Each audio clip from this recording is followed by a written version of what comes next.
This channel is proudly partnered with the What the Funk shop. Please check out their store for all sorts of products. They have dice, accessories, Game Master screens, home decorations, and many other things. You will find the link in the description and in the pinned comment, and make sure that you use my code for a special discount.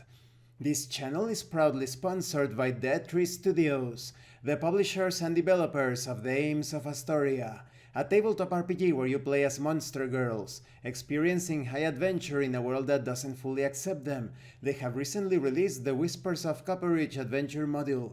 You will find the links in the description and in the pinned comment. Hi! Welcome to this part of my review featuring Slave Maids of Gomorrah IV. If you haven't seen part 1 of my review, featuring this tabletop RPG, where a dominatrix travels across the galaxy with her team of slaves in search of pleasure and glory, please check out the playlist in the description below.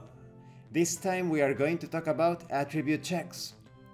Attribute checks in this game are quite simple.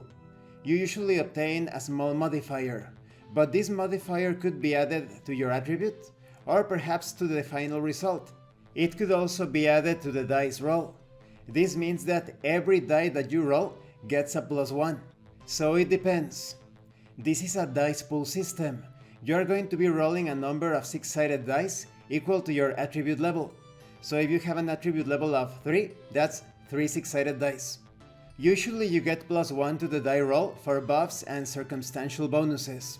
And normally you get a +1 to an attribute because of some equipment that you are employing or special ability. Any other circumstance or instance, it's a +1 to the total roll. It's important to notice that when you get a +1 to an attribute, this means that your dice pool increases by 1 more die to roll. The target numbers are quite simple to match, that is, you're going to be rolling all of your dice, and the total result needs to match the target number or above.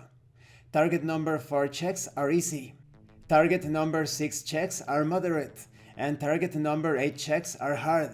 But it is possible that some checks require higher target numbers, for example 20 or 25, so you would need an incredibly skilled character with the right equipment and under the right circumstances to get bonuses to your attribute, to the total result, and to the dice roll itself. There could be some moments where teamwork is allowed, perhaps lifting a very heavy object. Maybe it is so big and heavy that it requires a target number 25 check to lift or pick up. But if all of the characters work together, they pool all of their dice results, and it is certainly possible to accomplish. In other situations, you may need to roll a d66, that is, rolling 2 6-sided dice and counting one die as 10s and the other one as 1s. So if you roll a 3 and a 2, it would be 32. Sometimes you may even have to roll a d666, the number of the beast. And this is accomplished by counting one of the dice as hundreds. But these sorts of rolls are not that common. They are usually employed when obtaining results on tables. And this concludes this part of the review. In the next part we are going to talk about stress, spirit, and healing. The checks are very simple. It's a simple dice pool system. The only nuance to it is that sometimes the +1 bonus, or perhaps +2 bonus, who knows, it depends on the situation.